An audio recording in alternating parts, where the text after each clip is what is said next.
Fala o seguinte para nós aí, cara. Você é um homem que tem uma biblioteca dentro de casa, uma biblioteca aí com quantos já tem? 16 mil livros essa biblioteca? Talvez. Talvez, né? Conta para nós essa trajetória de leitor seu, cara, e de escritor.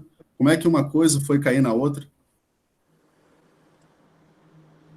Ó, eu vou ter que repetir, que eu já falei 500 mil vezes, mas tudo bem. Eu já falei que eu sou filho de operários, né? Obviamente, na minha casa não havia livros. Havia um livro, que era um livro grande,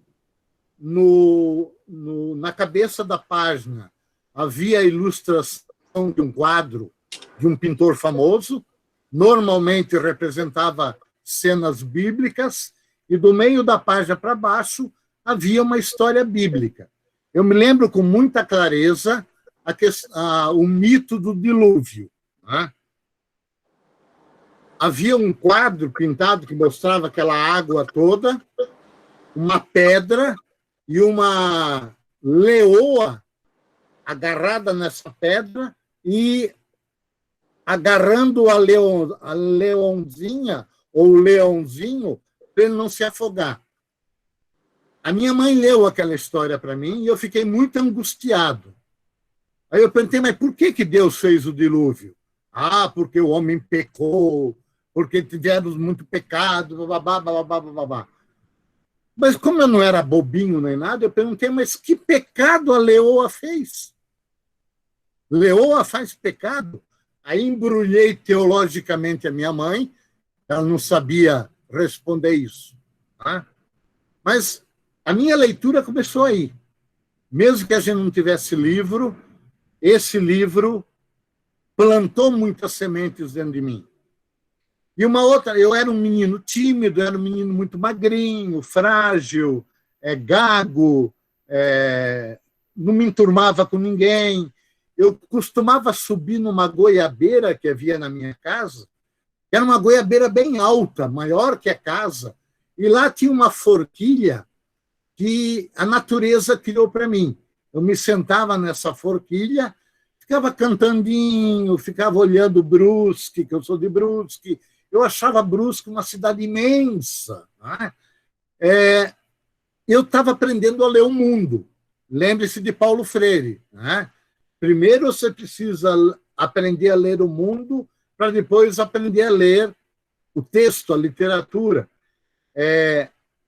Mas o grande momento que vai realmente fazer a ruptura, aquilo que eu falei antes, você precisa de uma experiência do diferente para cortar o teu caminho e você enxergar de uma outra maneira, foi no colégio interno.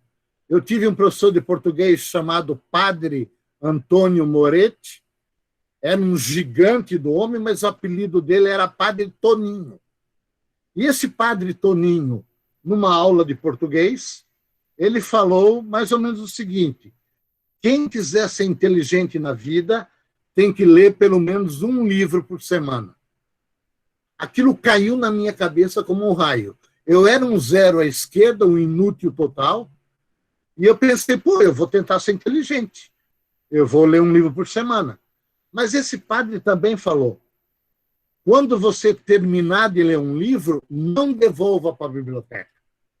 Releia o livro. Você já sabe quem matou quem casou com quem roubou o quê. Agora observe a língua. Isso nos anos 60. Hein? Observe o funcionamento da língua. Como é que o autor constrói a frase, como é que constrói o parágrafo, o elemento que está aí, como é que reaparece lá na frente, e por aí afora. E eu comecei a fazer isso. Eu lia o livro e depois relia. Passava feriados, finais de semana, copiando capítulos de livros, trechos de livros, o que eu faço até hoje. Não capítulo, né? Mas trecho de livro eu copio. Eu tenho vários cadernos com trechos bonitos que eu penso, isso vai me estimular a escrever quando eu pegar esse caderno e reler isso. Então, foi aí que eu comecei a observar a linguagem. E de tanto ler, de tanto observar a linguagem, chegou um momento em que a minha mente estava prenhe de ideias coloquei aquilo para fora. Eu me lembro que o primeiro texto que eu fui fazer com intenção literária era exatamente um soneto para e sobre a minha mãe. Não é? Um grande tema. Não é? E os meus textos, a redação escolar, começou a aparecer como um texto bem escrito. Esse professor, Padre Toninho, ele não lia o meu texto na minha sala, mas lia nas outras salas.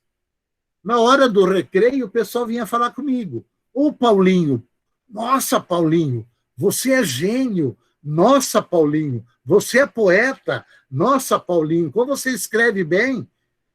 Eu comecei a ver que estava dando resultado. Pela primeira vez na vida, eu tive uma aprovação social para mim e para o que eu fazia, o que a escola não faz normalmente. Aí está outra desgraça. Essa aprovação social me fez ver que eu tinha encontrado um caminho. Falei, eu vou embarcar nessa. Escrever pode ser uma pedida. Escrever pode me dar rumo. E estou nessa até hoje, e até hoje tentando ser inteligente. Não vai dar tempo, não vou conseguir ser, mas estou tentando. Está valendo a pena. Tem uma biblioteca imensa aqui que eu adoro. É o meu paraíso. Então foi assim que eu embarquei nessa. Aí eu resolvi fazer letras. Eu achava que letras formava escritor. Aí descobri que não formava escritor. Aí a nossa turma era de 100. Eram 5 meninos e 95 meninas. A maioria fazia letra, porque o marido era médico, o marido era arquiteto, o marido era não sei o quê. E nós 5 lá não tínhamos marido, nem marida. Né? Nós queríamos pela literatura. E eu acabei descobrindo que letras formava professor. E alguém um dia me falou, Paulo, acho que você vai ser um bom professor. Segundo caminho que eu descobri, que dava para viver paralelo à literatura, e foi isso que eu fiz a vida inteira. Tive outras profissões, né? Mas a partir de 78 fui trabalhar no Sion. A partir de 80, eu acho, fui trabalhar no Medianeira, onde fiquei 10 anos e meio. Foi a maior experiência da minha vida. Adorei trabalhar no Medianeira, mesmo sendo um colégio particular, dando aula para a burguesadinha, mas é uma burguesadinha muito querida, eram todos os meus filhos, saía com eles para ir no jogo do Atlético, eu sou atleticano, saía com eles para tomar um chopinho sábado à tarde, ia em aniversário deles, eles vinham aqui, adorei trabalhar lá, adorei, digo de boca cheia, aprendi muito no Medianeira, aprendi a ser um bom professor no Medianeira. Depois fui para a Federal, aí na Federal o caule murcha, né? Porque estudante de letras é aquela coisa, né? O marido é arquiteto, o marido é médico, então eu vou fazer um curso superior para ter um curso superior. Não todos, claro, tem uma percentagem de alunos que são fantásticos, excelentes, mas a maioria não quer nada com nada. Respondi? Deu? Mas obrigado, Paulo. Imagina. Então, deixa eu ler um trecho do Humberto Eco para vocês. Posso agora? Pode. Já que alguém falou aí da Divina Comédia, exatamente sobre a Divina Comédia. Um livro do Humberto Eco chamado Sobre a Literatura. Um belo livro. E ele tem um trecho que diz o seguinte: o paraíso de Dante é a apoteose do virtual, dos imateriais, do puro software, sem o peso do hardware terrestre e infernal, cuja borra permanece no purgatório. O paraíso é mais que moderno. Pode tornar-se, para o leitor que tiver esquecido a história, tremendamente futurível. É o triunfo de uma energia pura. Aquilo que a teia da web nos promete e nunca saberá nos dar. É a exaltação de fluxos, de corpos sem órgãos. Um poema feito de nove, as novas aí da astronomia, né? E estrelas anãs. Um Big Bang ininterrupto. Um conto cujos sucessos correm ao longo de anos-luz e, se querem mesmo recorrer a exemplos familiares, uma triunfal odisseia no espaço. Se assim o desejarem, leiam O Paraíso assim também. Mal não lhes fará e será melhor que as discotecas estroboscópicas e o êxtase. Pois, quanto a êxtases, o canto terceiro mantém as promessas que faz. Literatura é isso. Tá bom? Maravilhoso, né? E para encerrar, então, professor, Quem tá falando? uma última... Janine. Janine. Uma última pergunta, então. Nessa discussão toda, né, que a gente fez aí ao longo dessas poucas horas, o que mais te desassossega? E, além disso, se você poderia indicar um filme, um livro ou um documentário para a gente? O que mais me desassossega? Saber que eu moro num país em que grande parte das crianças não tem o que comer, gente. Como é que essas crianças vão ler? Como é que você quer criar um país de leitor se grande parte das pessoas estão na favela, sem nenhum contexto favorável à leitura? Como é que você quer criar leitor num país se os jovens, especialmente os negros e as negras, estão sendo massacrados por uma polícia animalesca? Isso me desassossega. Quando eu vejo um adolescente, como eu vi esses dias, domingo, eu acho, um menino de 15 anos, que desaparece e depois descobre que um policial deu 2 tiros na cabeça desse menino.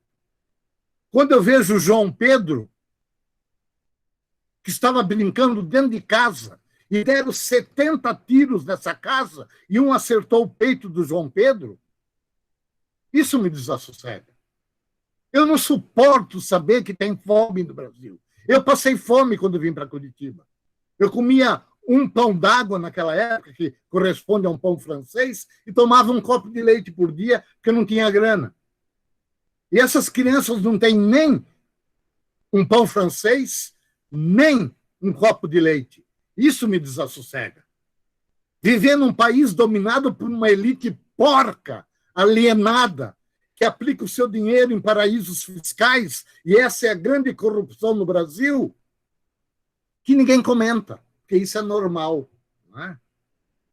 Viver num país que o João Safra, o dono do Banco Safra, tem uma fortuna de 25 bilhões de dólares.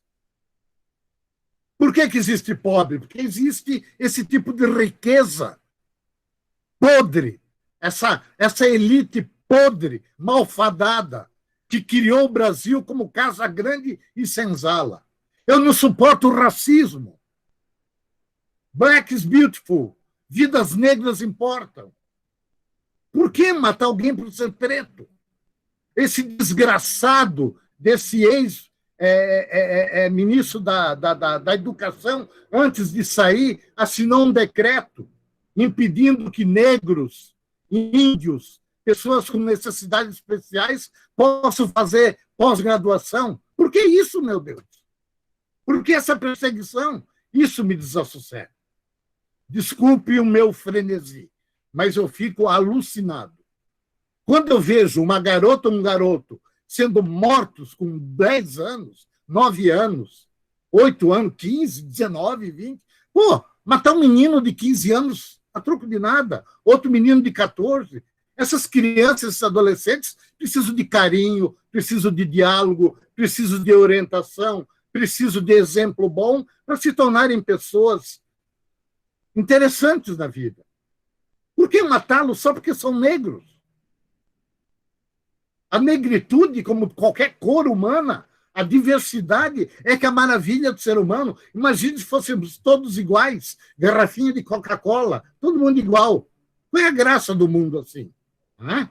Então, isso me desassossega. Isso me deixa alucinado.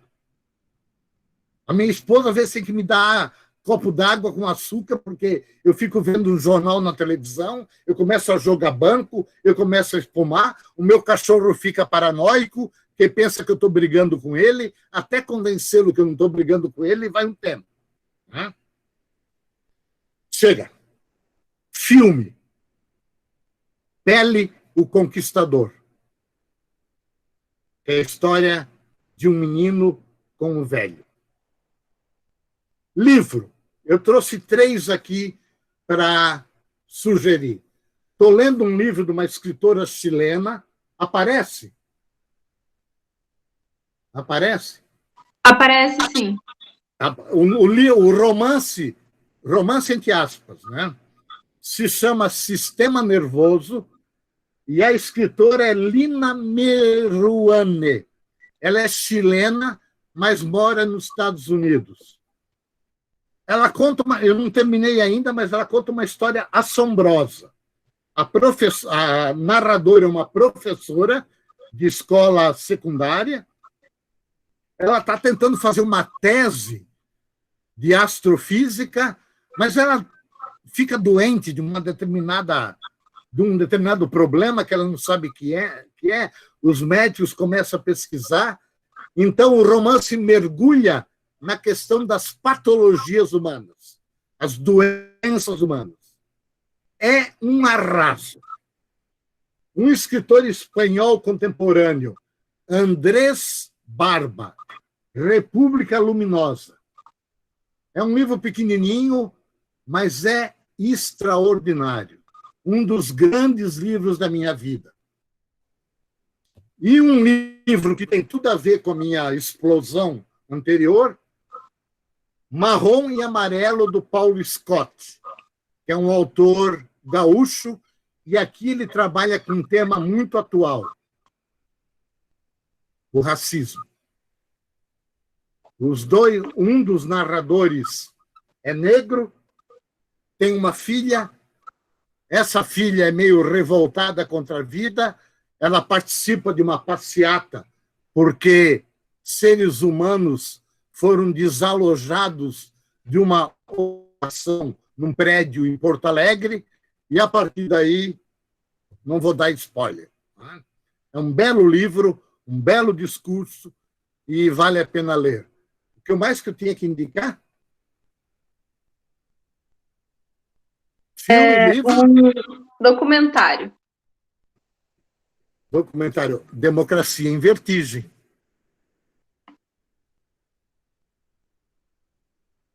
Tá bom? Perfeito. Paulo, foi um prazer falar com você. Mediar, foi uma honra ser convidado para mediar esse encontro. E agora eu passo a bola aí para o Daniel fazer o encerramento. Obrigado pela mediação, obrigado a todos pela paciência, e quando quiserem, estou à disposição. Valeu, então, Janine, obrigado. Não sei se a Marilza conseguiu ligar o microfone dela. Acho que não, né? Ai, meu Deus. Agora eu descobri como é que faz. Sim, obrigada por participar dessa conversa com o Paulo. Muito bom estar aqui nesses momentos. Obrigado a você pela paciência. Imagina, adoro te ouvir. Saudades. Bom, obrigado. Bom, então era isso. Paulo, obrigado, cara, de novo. Você está sempre aí com a gente, né? Sempre junto conosco, já escreveu para nós, já falou conosco muitas vezes, sempre uma inspiração, né? Eu acho que para todo mundo aqui. Então, eu não sei nem o que dizer. Tem uma figura aqui que não me larga. Dizer oi para a Líbera, que está aí também, ó. Fala aí, Líbera. Tudo bem? Então, acho que era isso. Então, só A Dayana aqui está agradecendo, o pessoal está agradecendo. Só o seguinte aí, pessoal, quem ainda não conhece a revista Desassossegos, acessa ela aí no site. Vocês podem baixar lá a revista, podem ler, tem texto do Paulo lá nesse quarto volume, tem no primeiro volume.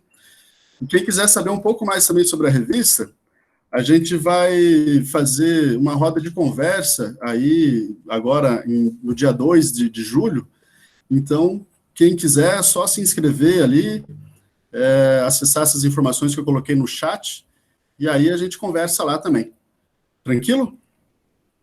Então, gente, muito obrigado, Paulinho. Quer falar mais uma coisa? As negras importam, e as brancas e as amarelas, azuis, negras, pretas, marrons, amarelas, tudo importa. Tudo vale a pena. Tudo vale a pena. Você quer falar mais uma coisa, Paulo? Quer dar um último recado? Eu? Não, já falei demais. Já falou demais? Então, beleza. Então, muito obrigado. Um abraço, Obrigado então, pessoal. Um abraço. Nos vemos na próxima. Bom.